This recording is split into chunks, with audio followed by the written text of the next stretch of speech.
Right. I think we are live. Can I confirm that? Yes, I got the thumbs up. Guys, welcome back to a new stream. We have been away for a month, but we were very busy. But we are very happy that we are back with a very interesting episode, a very interesting talk. We are going to talk a little bit about real life inspiration that we use actually in video games, or that we use in the project that we're working on. And we're going to do this with our very own art director, Gerben Pasjes. And we invited someone else, that's K. Ross, working on Elite Dangerous, principal programmer, if I'm saying it right. Do we already have everybody in the stream? Director, just look. Yeah, also a thumbs up. So maybe to start with our own Gerben, we have been for a long time very quiet in what we are working on. But can you do maybe a little recap in what you're doing at KeokeN and what your position is? Sure. Well, I started, I think, 4 or 5 years ago. I first walked in the door as a concept artist, an intern even then. I was graduating. And I did concept art for a year and a half for Delivers the Moon. And now I'm back at the studio after some in-between gigs. Yeah. Now not only as a concept artist, but very fancy title of art director. Definitely. Yeah, which is very cool. So yeah, that's the short and long of it. You really breathe space, if you ask me. Yes, I do love space. It's very interesting. Is there maybe a short answer that you have why you're so fascinated by space? The intricacies of space flight, the amount of people it requires to get people into space, the insane amount of science, technology, but also art. When we look at, maybe the television shows and the short stories and Jules Verne and all the people that spurred on this idea of space exploration, it's just incredible. It's so interesting, so fascinating. I can't stop looking at it, right? So I agree. Yeah, completely. It's just the coolest thing. I love space. Kai, is that the same for you? Yes. So before I worked in games, I used to be a physicist, but what got me down that path was, again, the space topics. I mean, we're here in our small little human bubble, but there's so much more which exists and works and behaves in ways we don't understand outside of that. And that drive to find out what's out there, why it's doing the thing it does, why it looks so cool, and how things got into that state. It's just always been a great interest to me, all the way through school and then work and then on to games, definitely. Because you have a very interesting background. Of course, you're working now already for 8 years with Frontier Development, but before that you did something else. Can you tell something about that? Indeed. So, for those who may be in chat who don't know me, my name is Kay. I work for Frontier Developments. I have been on Elite Dangerous for 8.5 years, not long since after its Kickstarter. But before that, I was a particle physicist. So I was working with Fermilab via Lancaster University on a experiment called D0, which was on a particle collider called Tevatron, which used to be the most powerful one before the LHC came along. And yeah, that was my life beforehand. That's pulling that thread, following that line of why is existence and why is it doing that? Why? Always more whys. Once you find out the answer, there's more whys behind it. But yes, I took that sideways step around 2013 into games. Oh wow! And what makes you? Was it kind of an accidental thing? Did you roll into games by accident, or was there a sort of connection with this? Oh, I'd always been playing games as a hobby ever since I had a Commodore 64 as a wee child. But there was one particular game on the Amiga in the early 90s when I was growing up called Frontier Elite 2, which was the follow-up to Elite, the first game in the series. And it was a game set in our Milky Way with our Milky Way stars and types of planet and all sorts of information about them all. And you can go and explore it all. And that blew my mind. And when it came to the end of my contract as a postdoc researcher and looking at, do I try and find another contract? Do I try and work in games? That hobby of mine, and the Kickstarter for Elite Dangerous came along. Oh gosh, that was it. I was sold. That's what I wanted to do.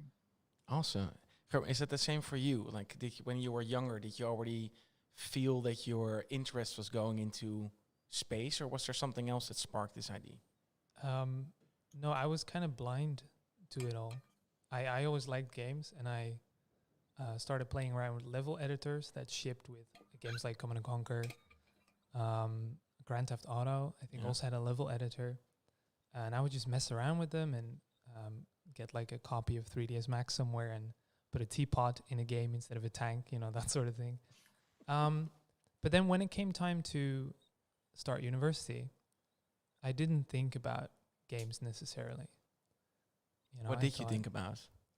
I wanted to do something creative, something with drawing maybe, something with art, not necessarily in games. I didn't see that happening somehow until boom, it was there, right? Suddenly it was in my face. It said, hey, you should go do this thing at university even, because then the first universities in Holland were offering these courses, you would call them?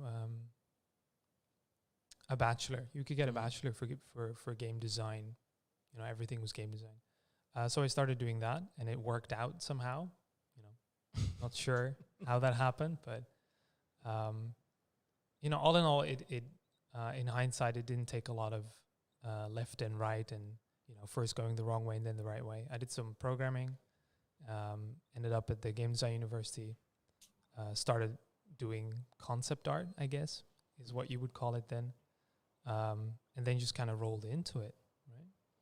And then you have like so many styles that you can choose. Also, when you are doing concept art or even art direction, being kind of inspired by doing something artistic, and for you it was drawing. Why pick kind of a very realistic style? Was that also something that attracted you from the beginning, or did you do more stylized, cartoony stuff before? Yeah, of course. I think most people start very stylized. Because drawing something realistic is extremely difficult, right? I mean, it's very thoroughly difficult, and you can use like photo bashing and that sort of techniques, but also that is very difficult, staying in control of your photos. So of course you start painting, silly blobs, and you get your first Wacom tablet, and you don't know what to do with it.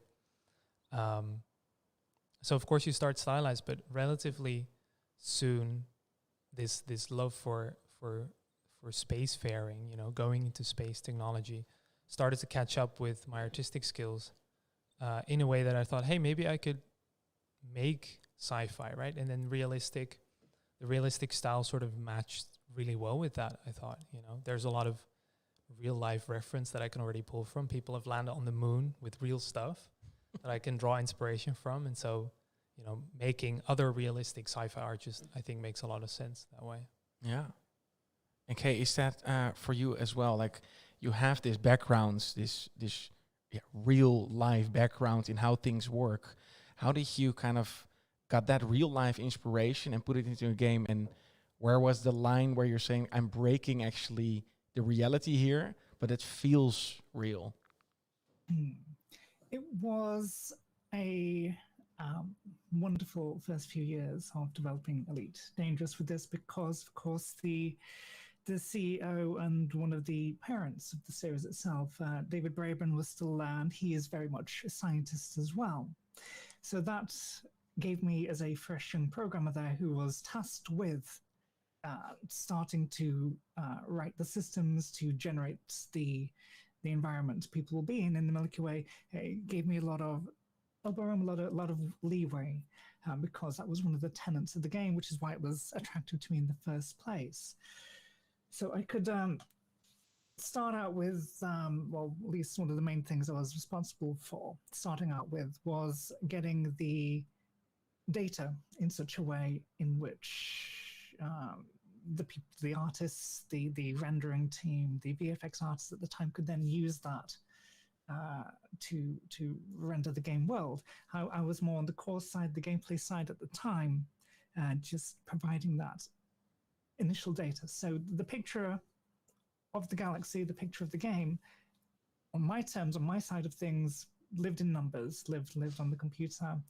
I wasn't responsible at that time for making it look visually the most realistic. So that was my lean in there, because I had control over that, because we're talking about astronomical distances to start with. Because they call it Stellar Forge, by the way, the engine which produces the Milky Way in Elite Dangerous. That works from a top down in terms of size and scale and mass perspective. So it generates the largest things first, the galaxy shape as a whole, then clusters of stars within it, then the stars, and then the planets. And all of that data can live computer's memory. And in the cloud's the wrong term. In the cloud means something specifically now, but yes, as data. And then we get to go and represent that, render that onto your screen at a later time. I've kind of forgotten what the original question was. No, I love where the answer is going. It's giving us a very nice insight in how you're thinking. Is there a thing that you did that may feel realistic to people that play it, but it's actually really wrong? Oh, there's now. I'm going to be careful on how this is phrased, of course, because the bosses don't like us saying anything is wrong or anything is incorrect. But everything is a balance between what is realistic, what is accurate, and what is doable at an interactive frame rate, and what is pleasant to look at, and what is navigable from a UX point of view. So there's all those things to balance and to fit in. But whilst still giving the impression of scientific plausibility at all times. So what's a good example of this? Well, I suppose I can comment on something which have been known in the game since 2014. I guess that's safe.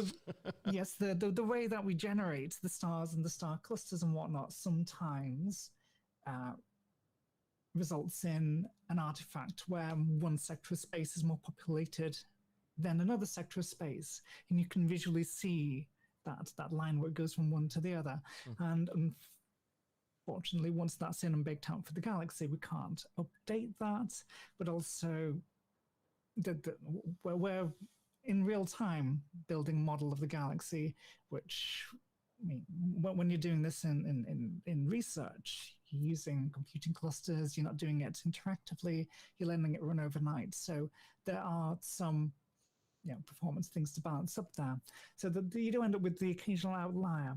Also, in terms of things like, a good example, we have white dwarfs and we have neutron stars in Elite Dangerous. Now, each one of these in our game has a jet, a relativistic particle jet coming out of both poles. Now, this in real life is produced due to an accretion disk around the star, and little bits of matter getting whipped around the magnetic fields and shot out at the poles. Not every white dwarf out there has an accretion disk like that, but all of our games have this effect because, at some point there was an arts versus science versus code discussion at some point, and it was decided that this is a feature of our things. We want this to be on, so we've got this thing rendering. We don't have the accretion disk rendering, which would have formed it, but it's there and it looks awesome and we like it, and it fits in with our game very well. So there's sometimes those discussions there. So it's based in scientific reality about what a relativistic jet cone might be and how it might look, but there's that balance there. Thinking of other examples off the top of my head. We have an example. We have an example as well. We, for example, tested out the gravity in Deliver Us the Moon on the Moon, and when we put kind of the real value on how gravity would feel, the jump would feel a little clumsy. So it in a way, when people played it, they said like, yeah, but this looks not real. Like you wouldn't jump that high. You actually would. So what we did is we made a gravity feel like what you think it would feel on the moon. It's not based on the real values. Although when we did the real values, it felt fake. So that's, for example, one. Can you think of another one where we try to do something different, but it feels very good or it looks very good? I think the color of the moon in our game, it's gray, right? Yeah. And most people expect the moon to be gray. And while it is largely gray, it has blue, it has orange, it has green. And we did try a test with some more, with some moon material that we put a little bit more color in, right? A little bit more saturation. And everybody said, what planet is this? Am I on Mars? Is this some alien thing? We have no idea, right? So let's just make it gray again. Yeah. And you know, it doesn't have an atmosphere either, but in our skybox we put a little bit of haze, you know, just a tiny bit of fog, just to make it look like people almost like you would expect it to be, not how it actually is. Yeah. Right? We had the exact same thing, both with the moon and with other atmosphereless worlds. In that, both the moon and many exoplanets might have a lot of feldspar, which is very beige. In some of our releases, we had very beige planets because that's how it kind of should have been. But then we get called out for the beige plague, they called it. And yes, we needed to inject maybe more variety and ensure that there's a again, for the colors, for the art, but also for the readability in the game. And that's exactly what we had to do with the fog as well on our atmosphereless worlds. Without a little bit of fog in, it was very hard to gauge distance for the distant terrain. It's harder to navigate, harder to get a feel of where you were as a player. Definitely. So, yeah, same. And even also with the camera, we have the automatic adjustment on the exposure. When you're on the moon, the surface is so bright from the reflection of the sunlight that it's almost white, and so you can't see any of the stars. But if you walk around in a video game on the moon and you wouldn't see stars while walking on the moon, you would say, where are all the stars? Yeah. You know? You have to see them. Again, had the exact same conversation with our art director. Yes. Well, what did you choose? Oh, chose seeing some stars. Yeah. Otherwise, you're not navigating in the sky whilst you're down there, but it does give you fewer points of reference when you're moving around and turning the camera and whatnot. So, yeah. So in a way, the people that play our games, they are a little bit misled, or kind of have they get like the more magical perception of what reality is. Is that in some way harmful? Do you think that? What do you think, Gerben? I would err on the side of no. I don't think either. No, I think it's we're not trying to teach people, at least in our case, we're not trying to teach people what things are actually like. We're trying to give them an interesting experience. And I think the more that experience is interesting for people to play, maybe the story resonates, the world design resonates with them, then people will start to be interested in it anyway, and they'll find these things out on their own, and maybe they'll tweet back to us and say, hey, did you know actually you can't see the stars when you're on the moon because it's too bright? And then I think we've really achieved our goal, not because we show stars, but because we got people interested in this thing and they started researching it. So no, I don't think it's harmful. No. Yeah, I think we have always said that we base it on reality, and of course we make it a little bit bigger and better, like if it fits the story or the narrative. But yeah, sure, we try to stay close to it, and especially since our graphics are higher, and the same for Elite Dangerous, is sometimes that indicates that you are trying to emulate the real thing. Is there any trouble that you have with Elite Dangerous where people are kind of in the assumption that it should be like reality? It's the old adage that you can't please everyone. And there's a lot of different people with a lot of different viewpoints on what they want out of a particular game. and we can try to make it as broad as we can, but there's going to be some competing viewpoints always. And that there are some people who are frustrated that things are not exactly like a simulation, but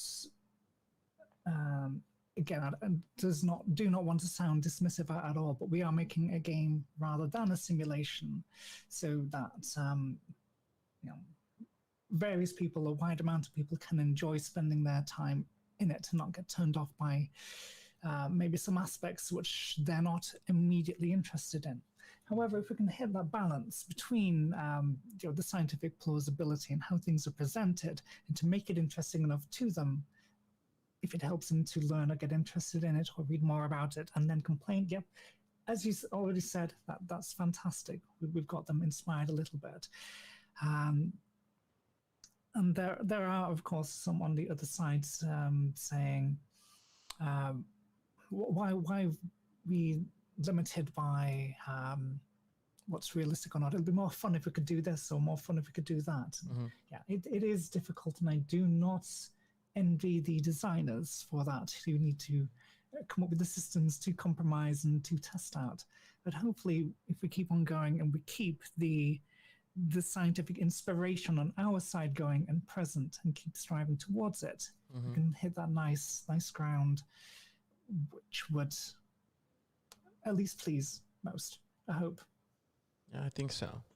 It's funny how sometimes science is used to try to explain something or to visualize something that doesn't exist. For example, with Interstellar, Kip Thorne and Nolan, that came up with this concept of the black hole based on real science. Then they came up with this visual thing that's now used as like, hey, this is very plausible that it looks like that, but nobody ever saw it. Is there anything that you, like if you make props or environments or stuff that doesn't exist in, how do you do your research? How do you define something that doesn't exist? Well, what is your research there, Gerben? Well, I try and find out what people are already making, right? So at places like the Fermi Lab, the Large Hadron Collider, anywhere on the frontier of science, you look at what people are already doing, and then you can already be inspired enough, right? I mean, it's the famous, some people call it 70-30 rule, others the 80-20, where you take an existing concept and you copy 80% of it, and 20% you change, you make different. Maybe that's omitting some detail, enhancing some other detail. And that way you can create something new that still looks familiar and relatable to the people who are playing your game. And sometimes that relatability is incredibly important, because you don't want people to look at your game, see something, and then have to figure out what they're looking at. Unless you're making that kind of game, right? But in general, if they're looking at a rocket and the rocket just doesn't look anything like a rocket because you went too weird, too strange, you're missing the point, I think, a little bit, at least for the type of game that we're making.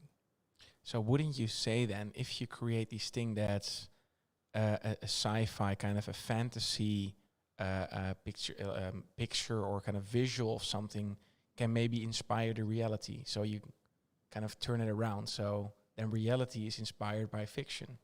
Yes.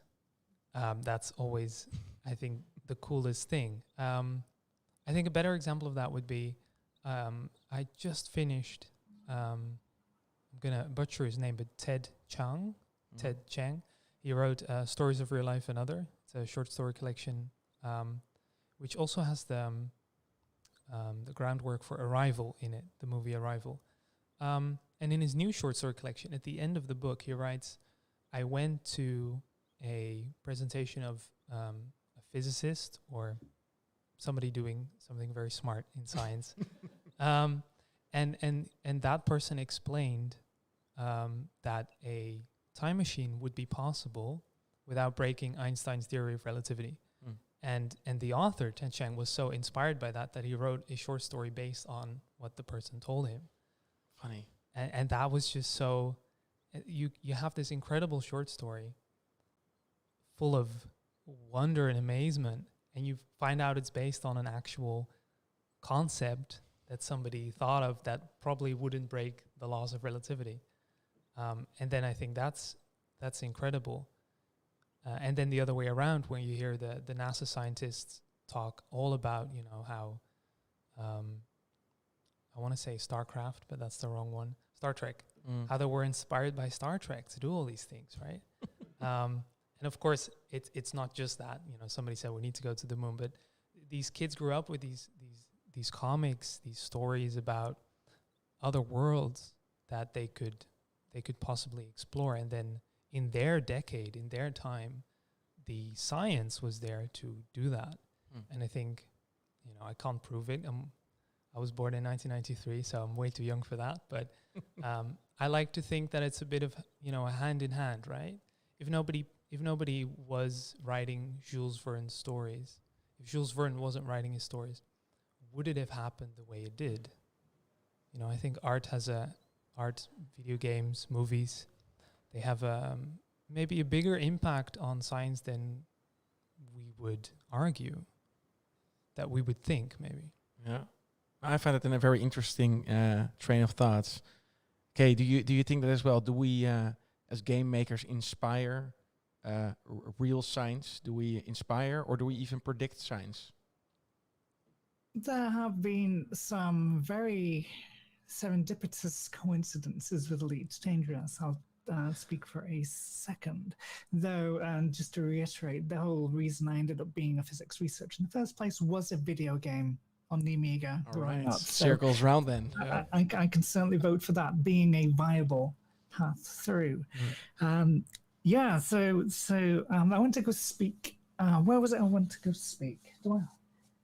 Liège. I'm probably pronouncing it incredibly incorrectly, in Belgium. Liège University. A few years back, I was invited there for the TRAPPIST-1 conference. Now, TRAPPIST-1 is a red dwarf star system, and it's of particular interest in the scientific community because there's various exoplanets around it, and there's a lot of measurements going on at the moment. Some of them are in the Goldilocks zone, and the field of planetary science is, exoplanetary science is being explored with that. It's a very exciting star system. Now, the knowledge of this system is only relatively recent, say in the last decade or so. I think it was 2015 or so it was detected, or at least the planets around it were detected. And that was after Elite Dangerous had shipped.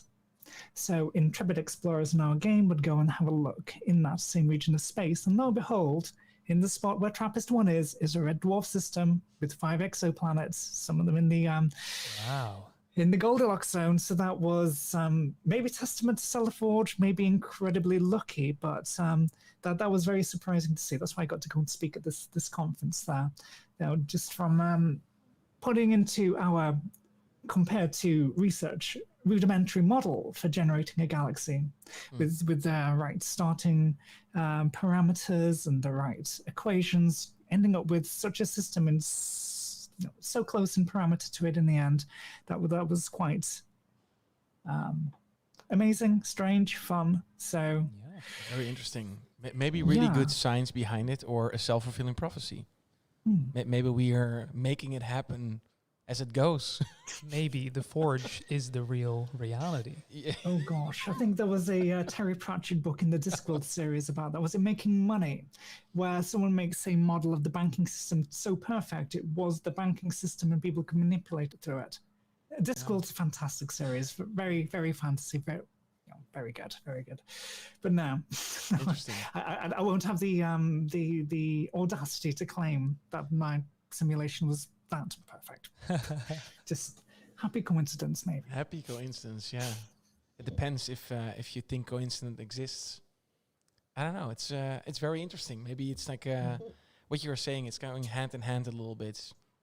Fiction, reality. They inspire each other.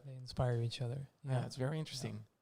So when does it go too far? So when we are in a process and we are thinking about how can we depict this certain technology science, maybe something that's happening in the real world right now, when is it going too far in basing it on reality? When do you need to stop? What is your idea on that? Well, usually somebody else says stop. Yes. They come to my desk and they say, I know it's going nowhere. It's too far. No, but usually, I mean, you're still making a game, right? What Kay said before as well. You're trying to strike this happy balance between. I really like what you said, Kay, of plausible, plausible reality, right? Yeah. You believe it as the viewer. You want to believe it even, and you can go too far by just making it the actual reality, right? And you're taking the fun out of it, maybe, which is where I think a good game designer would come in. You know, that's what happens with me. And they say, you know, it's no fun. It's not fun anymore. You have to find the fun. It's a video game, right? So we bend there. You know, you bend the rules of reality. And you say, no, we have to make this feel good. We have to make this look good. If we again go to the gravity story that you talked about for Deliver Us the Moon, when we're inside in a building and there's oxygen, we say, now we have normal Earth gravity. And it doesn't make any sense because you're still on the moon. Yeah. And the amount of air in the room shouldn't, you know, change all of that. But, you know, we never really talk about it in the game. We don't have this explanation of sort of artificial gravity, you know, magnetic boots or whatever. We just roll with it because it felt good. You know, it doesn't feel good to be in low gravity all the time inside a building and walk around as a player and with the camera. It just didn't work out, right? And then the first thing I did was, okay, we're going to turn on Earth gravity. So I'm going to design these cool magnetic boots that stick to the floor. And then I'm going to make this info panel about artificial gravity. And that, you know, is taking it too far, you know. Yeah. In Dutch, we would say, geen haan die ernaar kraait, right? If nobody says anything about it, it might just go unnoticed. It flies under the radar, right? It's funny that you say that because most of the kind of scientifically correct tweets that we get is about such a small detail. And then kind of the thing that is the most obvious, like something like that, not really. No, not really. Nobody is really complaining about that, which is more obvious. But very interesting that there's a different feel to what it may be in reality. And I think I like what you said is like if it's kind of too tedious and looking like too much like reality, what we find very irritating or frustrating even, if you then copy that same problem in a game, then maybe that's taking it a little bit too far. Do you agree? Do you agree with that, Kay? I was thinking of an example from a slightly different direction as well. Whereas if you are producing such a game and something doesn't quite fit to reality, sometimes taking it too far is hand waving or lampshading the reason why it's not. Because I'm thinking of a particular example where on the forums one day, there was questions about how can you look at stars in Elite Dangerous without going blind or melting your retinas out? And oh yes, your ship's cockpits have this adaptive glass. It's like a big sunglasses thing. And then because I said that, I generated work for the company further down the line to support this. When your glass gets blown out, you need to see the difference. And then that's part of the law that the designers and the programmers have to take on in the future. So sometimes you might be able to say it's taking it too far if you are generating unexpected or additional work, which other things will need to compete with. So sometimes you might be better off just taking a step back and saying, yes, that's just one of the things we've done this way to make it more playable or reasonable as a game, rather than trying to science everything. Yes, definitely. Finding excuses for why things work in your game the way they do sometimes brings in way more, even already on the production side before you ship it. You're like, oh, but if we say that this is because of that, then that also means we have to change this and that and that and that. And it's this whole cascade of problems you introduce, and sometimes just hand waving it away and hope. Usually, you know, somebody on one side of the table says, nobody will notice this. And the other person says, well, if I played it, I would notice it. You have this eternal debate. And then the producer comes in and says, no, we're gonna not care about it, right? Now, I guess that's also the magic on having a deadline, having a certain, you can't go along. There's a certain roof of your ambition. It's great that you have that, unless you can just go and create and create. I think if we don't have kind of an end date or a deadline, we will just go on. It can always be a little bit better. Nobody would ever play games anymore No, because people would just continue making them and never ship them. Yeah. And also interesting between kind of the games that we have. So Deliver Us the Moon is a little bit more in the near future. It's still in the future, but in the near future. And Elite Dangerous goes a little further. So I can imagine you guys having more trouble even by defining what a complete new concept of a futuristic thing can be. How do you decide a certain type of technology? I know like Star Trek and Star Wars, they did it always, but how do you decide like this is a kind of an invention that would be something they use as we use a smartphone right now? How did you come up with that? That is a fantastic question, which I'll try to answer. But of course, please, viewers, be aware I'm a programmer rather than one of the designers or writers. But I have been hanging around for quite a while, so I'll try to do those teams justice. The first thing that we could rely on is that this is the fourth game in the series, and there's been a lot of fiction already written. And the original, one of the original people who conceived it, thought about it, whatever the word is still at the company as the CEO. So we've got a little bit of a cheat guide there. Now, in the early era of Elite Dangerous, the thing that we were trying to do is not break any physical laws in terms of the game other than faster than light travel. Because without speeding up travel, getting around the entire galaxy, bit slow. And also don't take into account the energy conserving equations when it comes to making ships go fast. Let's just say hydrogen fuel is magic, which it's a good fuel. But then for other things, I mean, what do we need to compete with in space? There's how do we deal with gravity, for example? I mean, on ours, we have our spinning stations.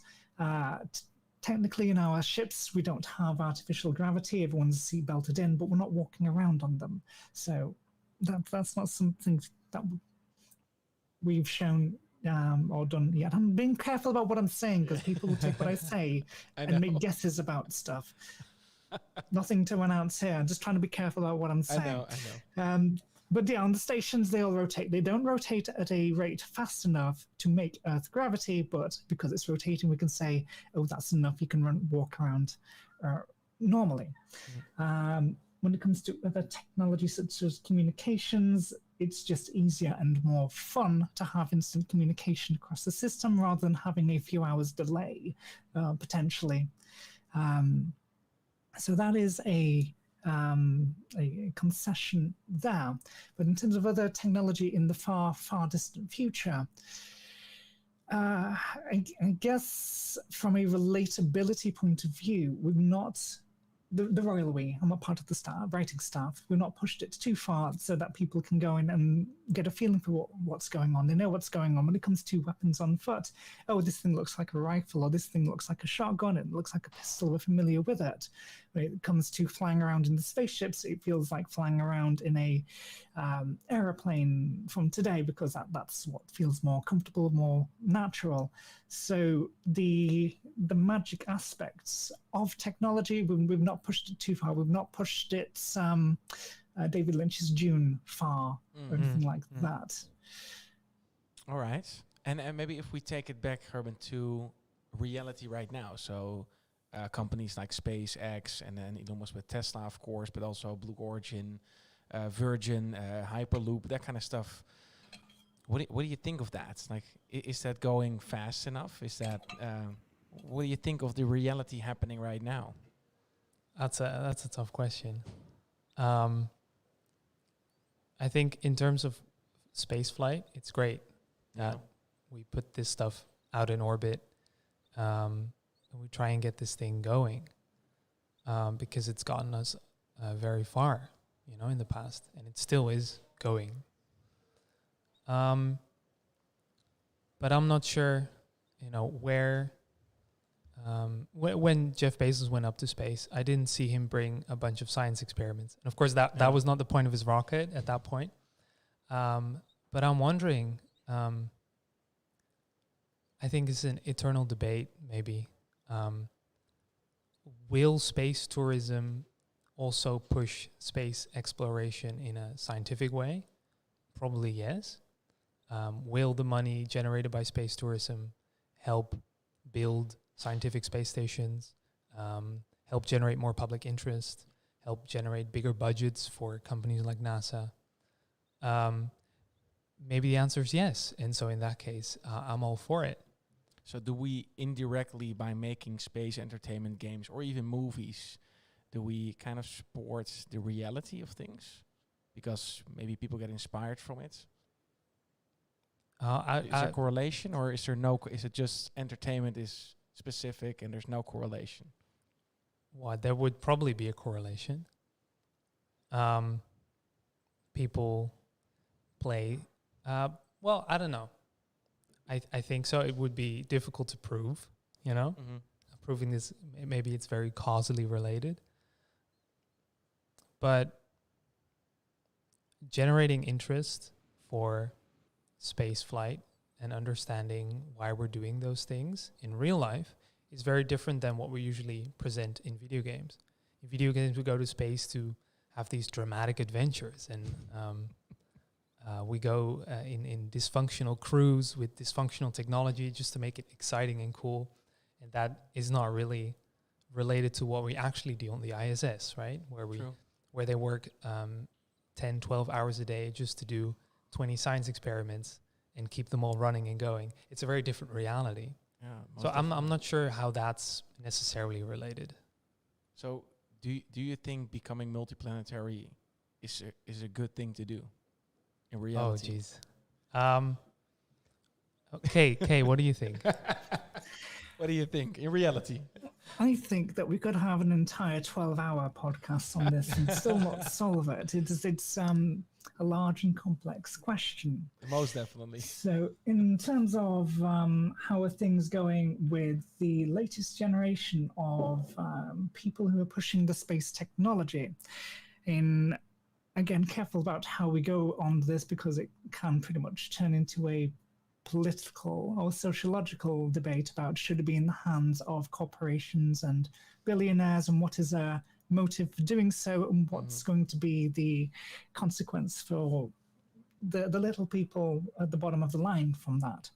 But also, who else is pushing for it at the moment? And if you look at periods of scientific development, it is competition which has driven a lot of it. In the space race of the 20th century was very much a big flexing exercise between two superpowers, and that really saw a lot of advancement. And then from that advancement, a lot of secondary technologies developed, or things are utilized from that, which we use every day. I mean, a lot of people, most people watching this are using Twitch, are familiar with phones. A lot of your cell phone technology is a product of fundamental scientific research eventually being handed down. So it's all useful, it's all important. How much of that might happen if it's entirely in the hands of private companies is yet to be seen. I would hope that knowledge to benefit the species can be shared amongst the species, but that's my hope, and I'm not a billionaire. I think that humans have a very interesting survival instinct that if you would ask me, I would say we need to survive. We need to remember this. If we went extinct, for example, that just feels a little bit like a shame. Like it happened a lot of times on Earth, that a species died, I think 6 times or something. And that will be the 7th. That will be, in a way, a little sad. I'm like, we should have tried harder. we would not be breaking convention, though. No, that's true. Oh, well, it's interesting where it's going, and then especially what you're saying. It's a long discussion that you can have in the way if it's in private, corporate or even make it more public, and that everybody needs to decide where it's going. But yeah, it kind of looks like that the ants are leaving the nest a little bit. We are. You can also see it as kind of the Columbus of this day and age. We are not going over waters, but we are going into the sky now. And I find that very inspiring. I find a that little very bit romantic. Yeah, maybe. Yeah. Maybe even romantic. And maybe in reality it isn't that romantic. But although it feels romantic. That's what I think of it. So, let me see. Looking at the director. You're looking at me? No? Okay. I thought you wanted to say something to me. Is there maybe something we can show? Because we have been talking a lot, and I think it's nice to show a few things. Maybe we can start with you, Gerben. There's a few stuff. Maybe we can just bring something forward, and then we'll see what we want to say about it. All right. Is that how we go? Sure. Okay, I think something is it's on. It's only I don't see anything. Okay, that's not a problem. Do you see anything, Kay? It's all gone grey for me, I'm afraid. Okay, we're gonna try again. Oh yeah. Oh yeah. Okay, I see it here. Okay. This is a. Is this something you see as well, Kay? Yes, yeah. Okay, nice. This is our launch site. What can we say about this if we take the whole theme of this? Right. Well, considering the realities of making a game, let's forget all of that and just think about what was intended.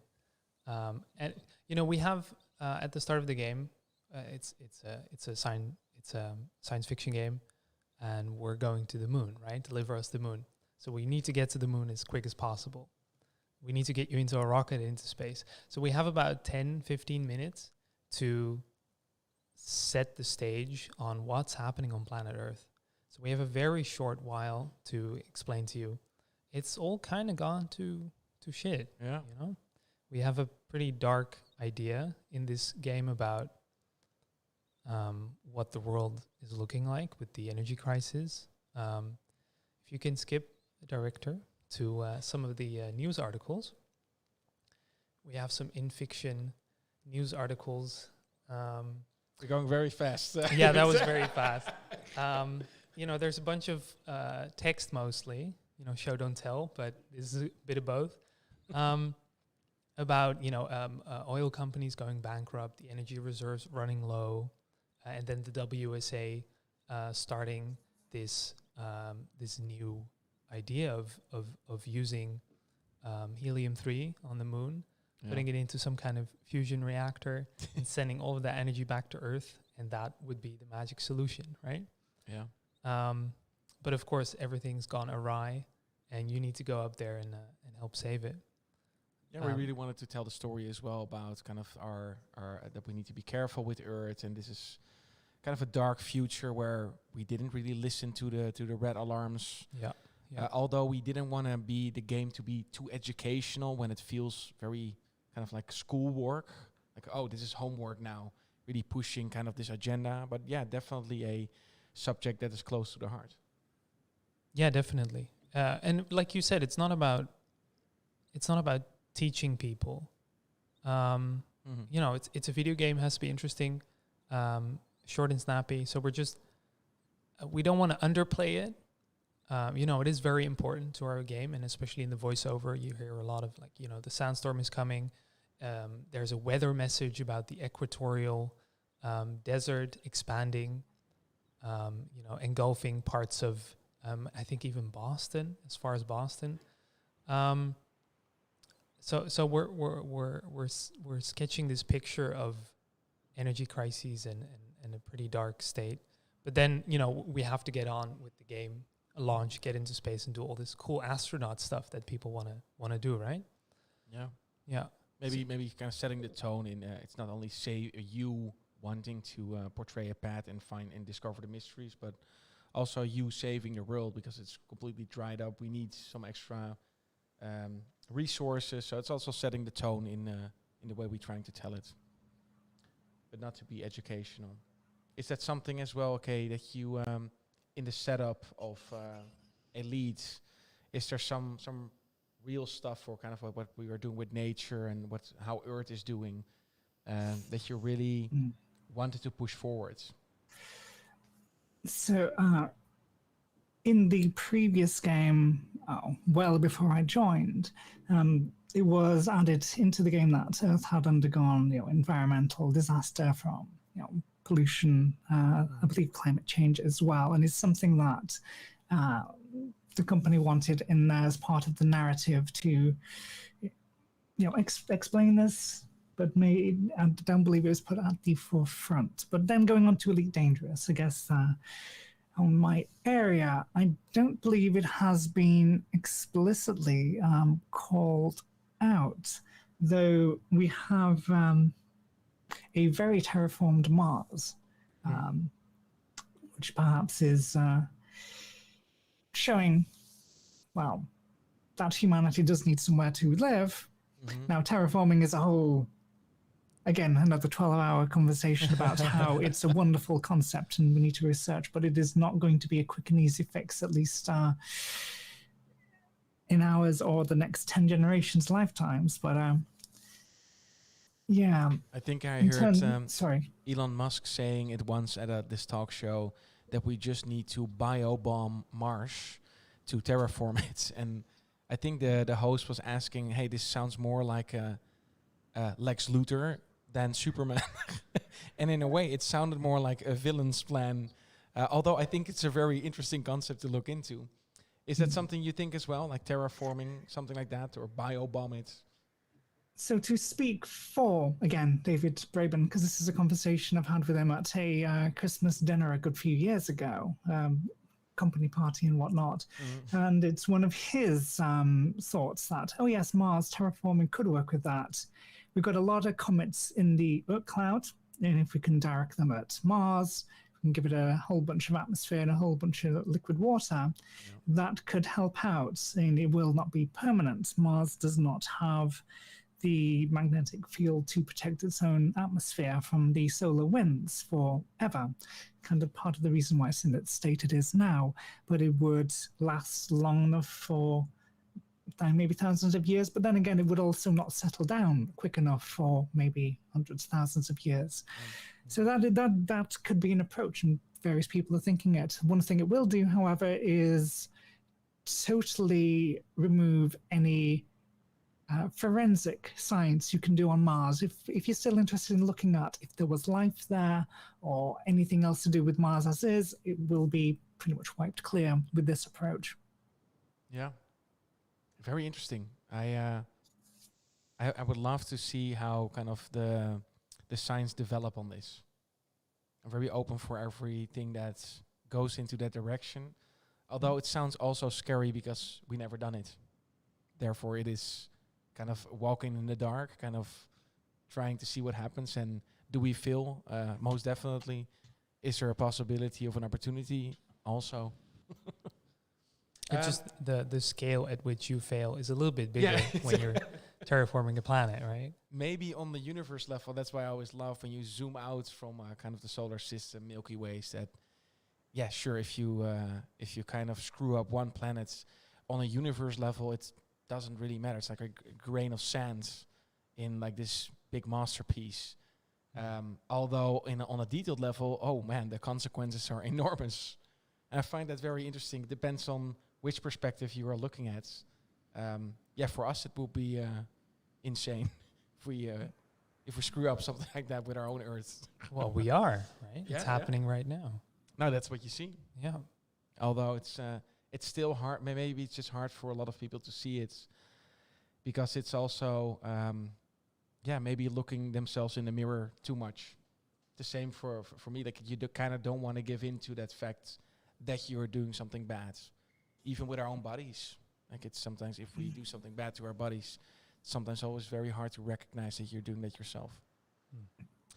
In terms of viability and cost effectiveness, it would be a lot easier to fix the planet that we do have, which is made for us, than it is to turn a planet which isn't made for us into one which is. So that's my Captain Planet message for the day. That yes, we need to help Earth. Yes. Yeah. still people are debating if we. I never understand why there's a debate on this. Like, the worst thing can happen is that we are better to Earth, and there's some people are really against it. Like, no, everything is fine. But the worst thing that can happen is that we just do a little bit more, like for them and their perspective, that we are just a little bit more nice to Earth. Right. Isn't that bad? It doesn't sound so bad, no. But I think it has to do with the details of kind of their day-to-day business, and if they're being hijacked from doing what they do all day and they need to change, therefore they don't want to change. And therefore they're denying that something is happening. And I kind of understand that. We kind of don't want to put something from our own routines in to save something else, which is in very ecocentric, of course. Now, but I'd love to have a more unified idea on this. And I still think that the world, especially now with like all the information going everywhere, flat Earth or whatever conspiracy there is, I think it's more diverted than ever because of information. So therefore it's less than unified and more kind of diversified because of all these opinions, which is a problem for Earth. Well, there's 8 billion perspectives on a single problem, right? Yes. Yeah. That's a lot. That's a lot. Especially with Facebook and with YouTube and Twitter and then you can have a lot of different opinions about this. Can we maybe show a little bit more? Yeah? Okay. Oh, I don't see anything changing yet. Hello. What do you want to see? We have some more stuff from Kai and some more from Gerben. Can we just go? I see a lot of beautiful pictures. I just want to show it and maybe we'd spark some ideas. Can you see this, Kay? Okay, so what we're looking at here is a screenshot I took a little earlier today of part of the ring system of Saturn in our solar system. And I guess a couple of things to talk about here is this is what I used to love to see when I was growing up, when I was small in Frontierly. This is a planet which I know about. It's there in the sky. We can point at it. We can put a telescope at it. And to be there and see what it's really like, that I always used to find that inspiring. But on the other hand, the thing we're seeing here is slightly more akin to what a movie studio would make a very ring system than what's really there. So in predominantly, you get a lot more smaller pieces and variety of smaller pieces. Most of it is pea size or below, the grains of sand. But that does not make for the most fun gameplay or flight experience or gameplay arena. So there's the balance of inspiring real-life science versus a cool game. And I still think it looks nice. It looks really cool. It does look cool. No, that's awesome. Can we go to the next one? Okie dokie. So again, this is a screenshot I took earlier of just my spaceship next to a planet. I'm trying to remember which planet it is. I think it's just a random one I had of a pretty much barren world, but with a silicon dioxide-based atmosphere. And yeah, there's a lot of subtle differences in atmosphere colorations between what makes up the atmosphere. It can be a slight tinge difference, but seeing that difference can make it feel alien enough, and that was fun to do. It is a screenshot of a planet because I was just looking for nice things to show off. Cool. So this is again, screenshot from early today. And in the foreground, we can see the California Nebula. And behind that, we can see Barnard's Loop and near the nebulae around Barnard's Loop, which is a huge nebula structure in space.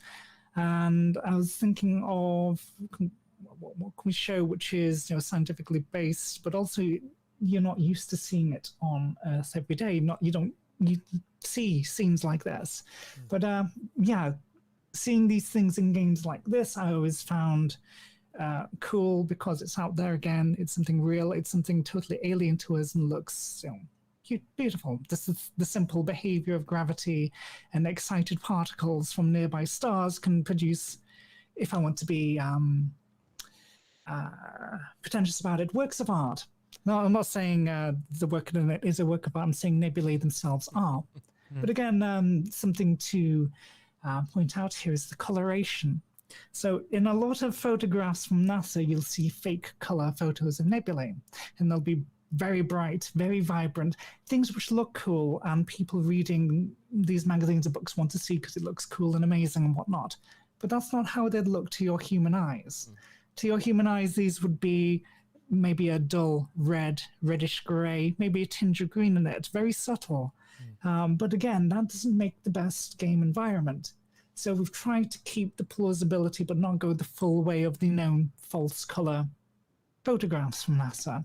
So just another example of balance there. Did you have these generated by your engine, or are they more artistically created? Okie dokie. So the nebulae, the placement of them and the size of them, the mass of them is generated by Stellar Forge. However, the look of them is based off of a series of resources built by one of our technical artists a good while ago. And those are 3D textures.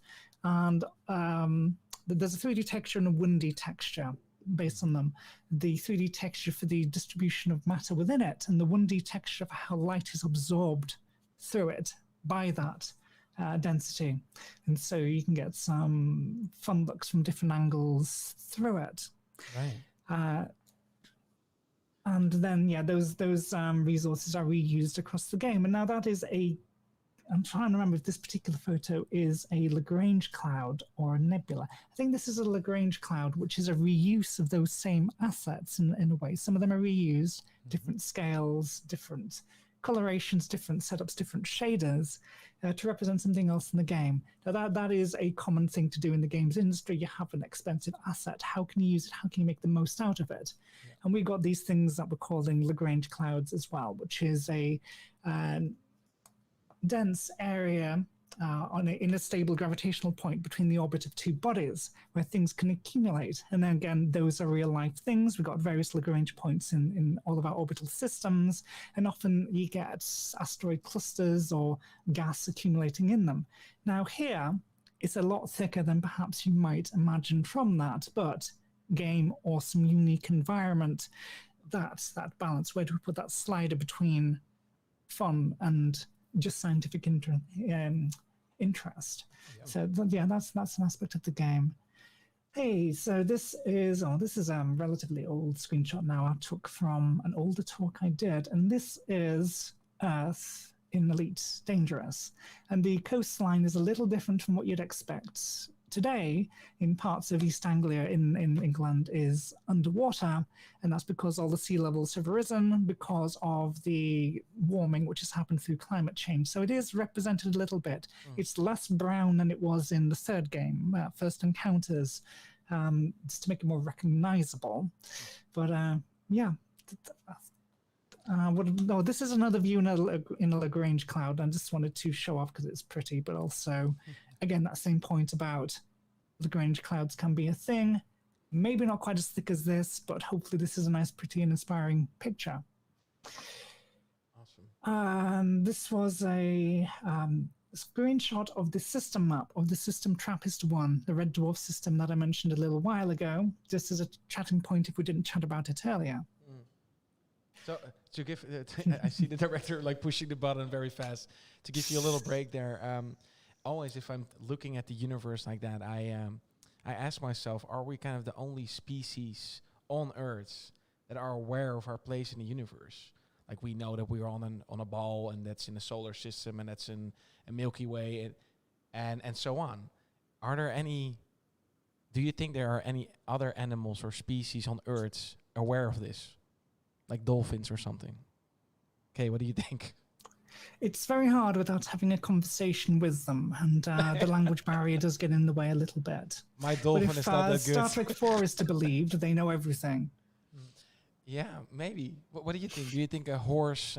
My horse is also not that well. But are they aware? I got a Ted Chiang again. Yeah. One of his short stories. It's a 3-pager about a specific parakeet species near Arecibo. I'm pretty sure I'm not pronouncing that correct, but it's the huge satellite dish built into the ground. Yeah. The super big one that's used to listening to the universe and see if we can pick up some alien chatter. And the perspective is from the point of view of the bird. And the bird says, because the bird can talk to humans, right? They can talk human words.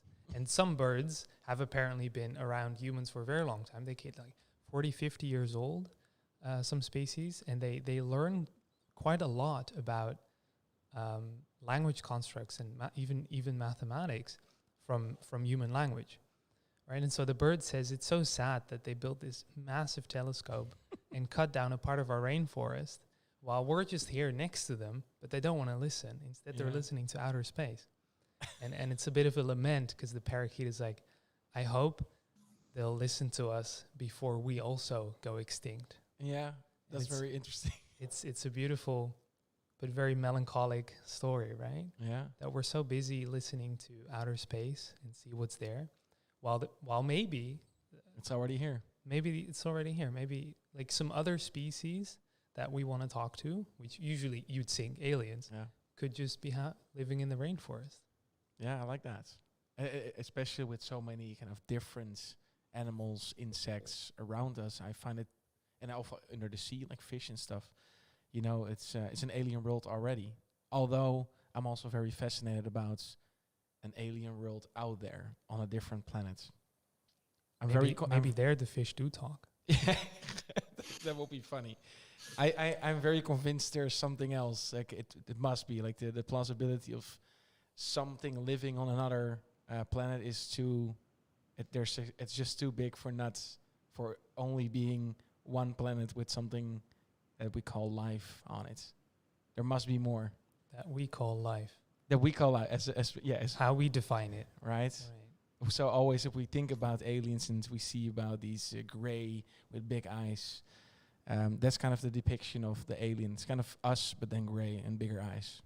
Bigger brains. Yeah, maybe it's us in the future, just time travelers, and we become bald and gray and have bigger eyes. I don't know. What do you think, Kay? I think The X-Files is a fantastic series, even if it was made in the 90s, and we should all go rewatch it. But so are there aliens? Is there life out there on other worlds?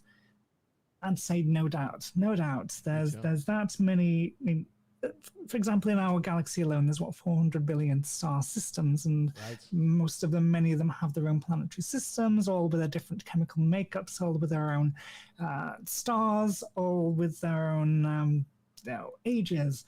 And there's any number of ways, I would imagine, I'm not a biologist by trade, of getting self-replicating proteins to do a thing and let evolution take its course. Now, the different chemical makeups and all these different worlds will mean that life out there might not necessarily be how we expected to see, like little grey aliens that look kind of like us. But no doubt.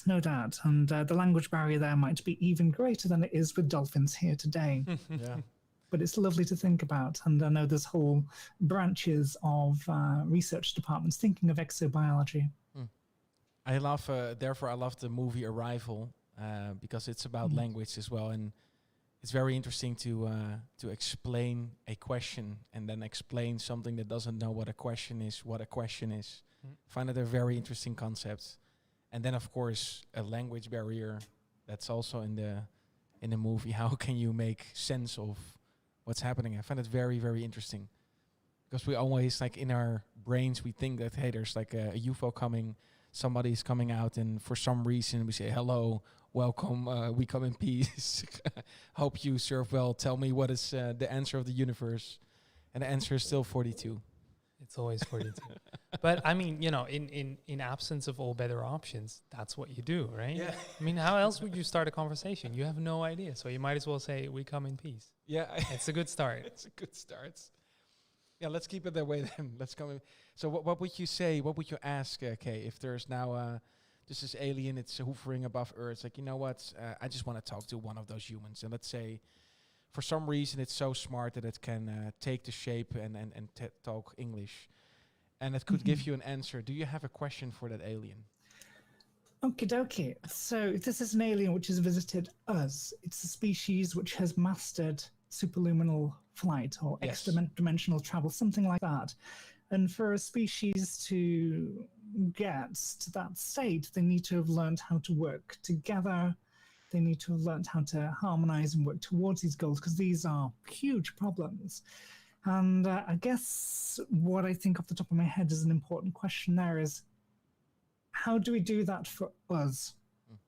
Because if we can't stop the petty arguments, the obsession with capital gain, and forget everything else beyond this generation, we're not going to be in a good state for expanding and growing as a species either. So rather than a personal question I'd love to ask about how their science works, or how to get out there, or what is at the edge of the observable universe, anything like that, I'd like to ask how to fix things for us as a whole. Can you come help, please? That's very nice. What an incredible question. Yeah, I think it's a very it's very nice. You think very unified already. I like that. It's kind of like a similar thing as well, to bring it forward and not think like a very a personal thing, but just to think of a whole as how can we portray Earth in the best way or in a better way. What can we take from your technology and your experience and take it further? Really like that. Yeah. It's pretty good. Aliens. I like them. I would love. Why are they not here yet? I think I like the idea of them more than actually meeting them. Maybe it's just a gas form with conscious thoughts. Maybe it's I'm not sure if it's Stanley Kubrick made a movie about it where the planet itself is conscious. Yeah. And the people on it are not aware until later. I forgot what it's called. I sometimes think about mountains. I find them pretty chill. Right. So they're always there. They don't really care what people do or on them or what's growing on them. They're pretty chill. You personify them. They're Yeah. like, we are here for a long time, like trees as well. Yeah. Yeah. We are like there's the shaman trees. They're there for a long time. They mind their own business. They don't care what you do around them. Just don't cut them off. I think that will be a problem for them. For the rest, they're okay with the winds and with the rain and thunderstorms. Maybe not a lightning strike on them. Maybe that's like a little problem. Well, it's thinning the pack, right? But I think we have more concept art. Yeah, okay, let's go. I heard was from drifting off there. Gerben that we have something that he can talk a lot about. So maybe Throw it in there. Oh, okay. Yeah, I guess it's the space station. Right. Oh yeah, that's Oh, very boy. cool. Yeah. Talk about plausibility. Is we have a space elevator, and a space station, and like Kay already said before, there's this idea of rotating habitats to have some kind of gravity on people, so they don't become brittle. That their bones are strong, that they keep strong, that they can stay in space for a long time. But we couldn't technically, in the game engine, rotate this massive piece of level around. So we had to keep it static. But we still wanted to throw it in there that we designed it in such a way that it could rotate.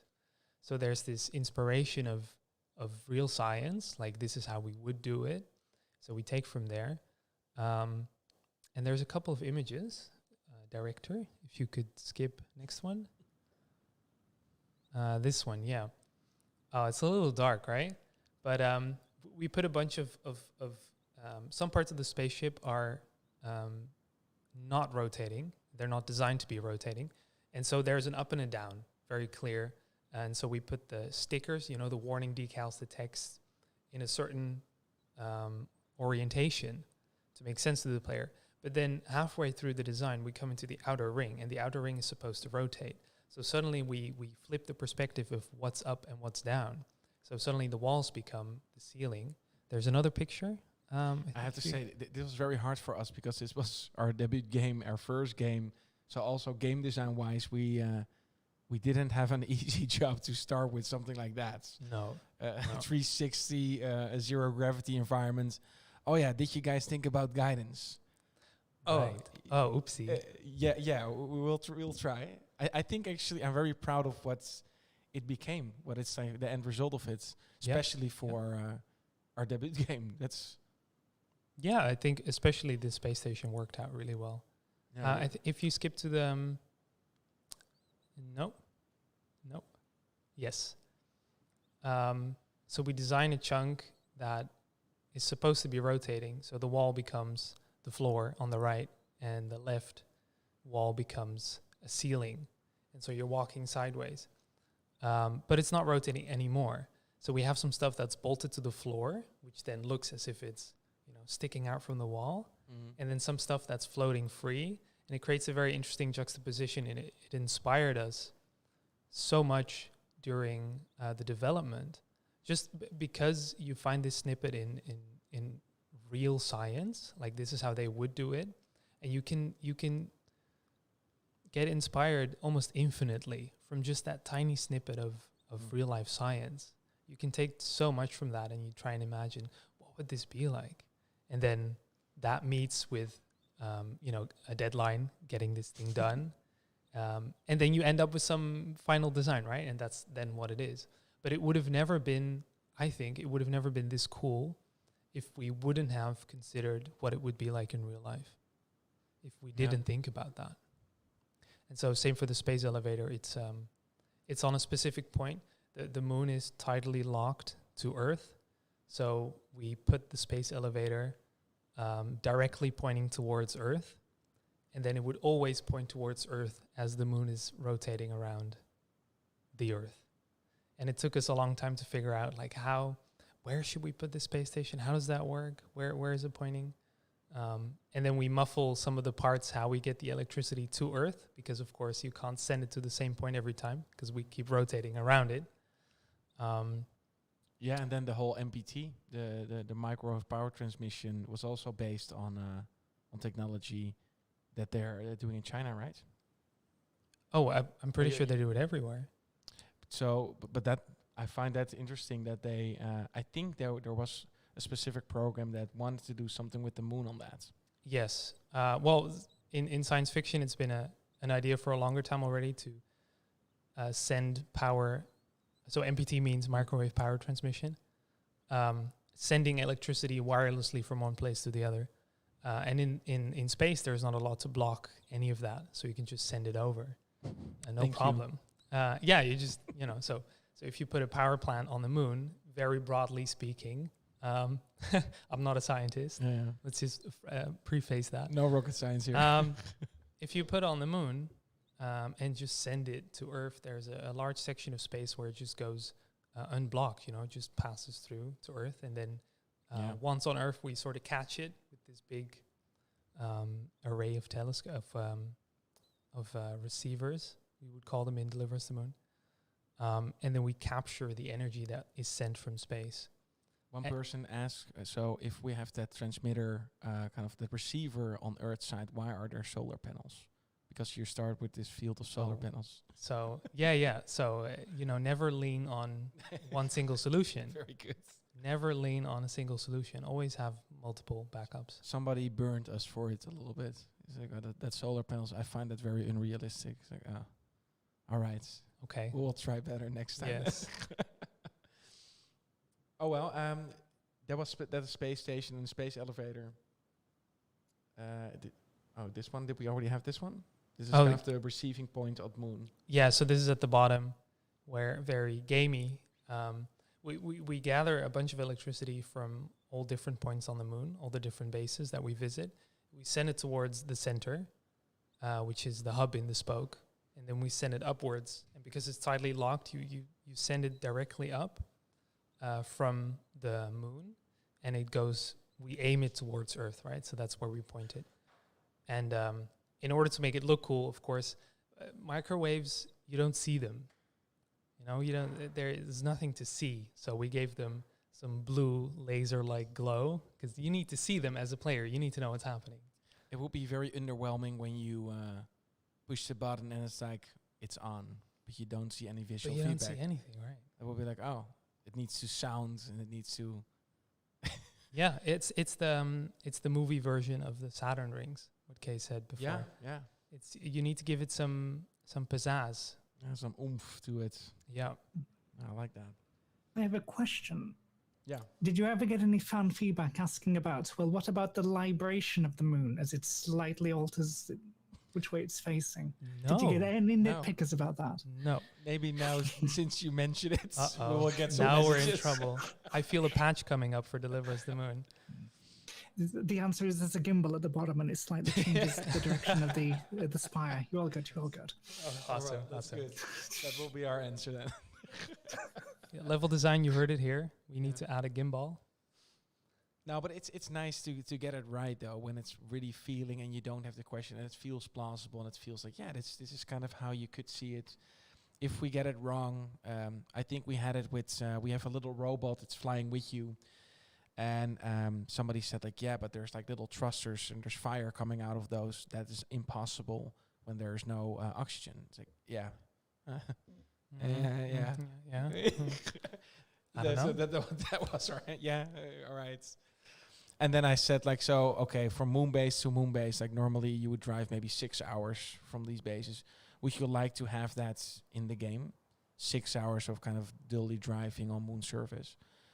He's like, no, that doesn't sound like fun. I said like, nah, exactly. That's maybe because it's a game. Yeah, and like Kay said before, you can't make everybody happy. True. You need to strike a balance. And, you know, for some games, the audience is definitely more forgiving. They say, oh, it's more, you know, like how Star Wars treats science fiction, right? Yeah. Spaceships go around the corner, no problem. And some games are more on the line of almost simulations, right? Like Elite Dangerous. I'm just going to quote from the wiki here, but I thought it was incredibly interesting that around 150,000 of the game's star systems are taken from real astronomical data. And that just blows my mind. We had trouble creating a single moon, right? But then 150,000 systems. Can you tell us something about that? Of course. So the data there is taken from stellar catalogs like the Hipparcos catalog, the Gliese catalog, and those are lines and lines and lines of data of where do we see a star in the sky, how bright it is, what kind of color is it, what information can we glean from it, how far away do we think it is, and those are all inputs, bits of information we can then pass on to various stages of Stellar Forge for creating a thing with those properties in that area. If that exists there, what would be around it? And then generate those things, so create those things, procedurally create those things as it goes. So yeah, it is a good blend of real data and procedural generation, and making sure they play together nicely in this engine. Yeah. So I don't need to go and hand sculpt the bodies of the planets around those 150,000 star systems. The engine that we've made does that for us. And I think provide the data.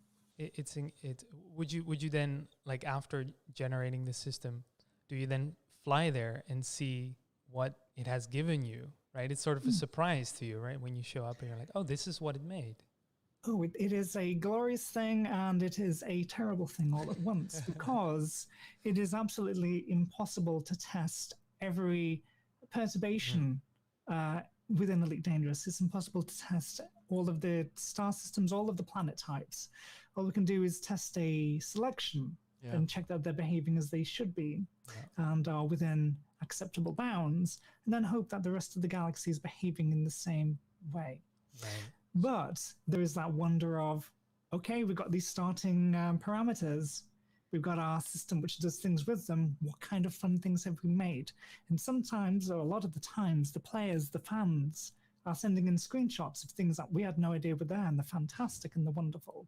Right. So there's the good and the difficult. Yeah. How big does the QA team has to be to test everything? Oh boy. We tested More everything. than there are humans. Yeah, I think so. Yeah. But that's beautiful. I would almost say it's like a strange parallel.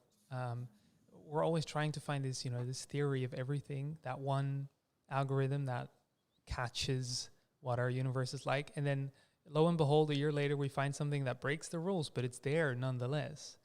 And maybe it's very similar to Stellar Forge, where you're creating this algorithm and some things just, they're so unexpected, the results, but maybe that's sometimes, within acceptable bounds of video game, is incredibly interesting, that it gave you something that you weren't expecting at all. That's very cool. And that's how you end up staying on a project for 8.5 years. No, I can imagine. It's fascinating. It's fascinating what you guys created with Elite Dangerous. That's a different ball game than what we are trying to do. I love what we do, but damn, to make the whole universe like that is brilliant. So awesome work on that. So maybe kind of to conclude it, is there maybe anything that you would like to say to new game developers or people that are inspired by space? Is there maybe something, a life quote, something they can take in their backpack that you want to no share? pressure. No pressure. Life sentence. Stay true to what drives you. If you have that interest, if that thing is inspiring to you, get it out there, get it in the game, and present it. Because if it's inspiring to you, it's going to be inspiring to a whole bunch of other people. And of course, it's going to be difficult to do. You've got to work collaboratively. You've got to work with a lot of other people. You've got to work within technical constraints. But if you've got a thing you want to put out there, if there's a thing which you want to share, keep at it. Try it. I think that's beautiful. That's out of the sleeve. Very, very well done. And Gerben, for you the same. Is there anything for potential new concept artists, art directors, maybe people with cool ideas? What can you say to them? How do they build up? How do they end up into what they love? Well, I think, not ironically, it's a very similar answer that Kay just gave. If you fill your portfolio with all the stuff that you think you should be drawing based on what you see on ArtStation or in other video games, people are going to see that. They're going to see, oh, you made a fantastic Egyptian temple, but I can see your heart's not in it, right? Because people who are absolutely fascinated by Egyptian mythology, they're going to draw the same thing, just so much better. And not technically better, but more evocative. There's that magic 1% about it that just only a person who is obsessed about something, really inspired by something, would add, right? And so I would say draw what fascinates you, draw what interests you, and make art that you think is interesting. Because only a person who's to the point of obsession about something can create a piece of art that says something about how you see that thing, right? If you're obsessed about the aloe vera plant, right? Let's take that one. Not a lot of people are, sure, but maybe you are, right? You're obsessed with aloe vera. I like it, yeah. And you want to be a concept artist. Only you can put in a piece of art your obsession about aloe vera and how that translates into art. Maybe how the light shines through it on a regular summer's day versus a winter day, right? The same plant. How the little pointy things on the side, they vary in thickness depending on how far you go to the edge, and the material becomes more rigid versus the flexible core, and how when you cut it open, the juice comes out, the little liquid that's inside. It's very specific to the aloe vera plant, and if you can show that you're obsessed about something, it's gonna catch somebody's eye. I think that's important. And so in extension to that, you should become, well, this is going to sound like unhealthy career advice. You should become obsessed about the thing you're making, because only then can you really put in something that is truly you, truly unique and interesting for other people to discover. But yeah, that also sounds, possibly unhealthy. Yeah. So But keep it balanced. Keep it balanced. I do agree, and indeed, keep it balanced is a good way to end that. But be obsessed about what you're passionate about. If you're not, and you're doing only things that other people tell you to do, and you're like, I don't really feel anything with it, but I do it anyway. sometimes you need to have that discipline to do stuff that you don't like, but most of the sense, especially when you're into art, then go for what you love. Yeah, definitely. Oh well, thank you, Gerben. Thank you, Kay, for joining the stream. I hope the people that were watching got a little bit more insight in kind of how this thing in reality, games, and how we are inspired by one another, philosophy even. If that is something that you gain some information from, maybe something you can use in your prospects. And if you want to see more of this kind of stuff, let us know via Twitter or even drop us a message on any other social media. Gerben, thank you so much. thank you. Thank you so much for joining and for your time. I Thank find it you, very Matt. interesting. Oh well, guys, see you next stream. See you. See ya.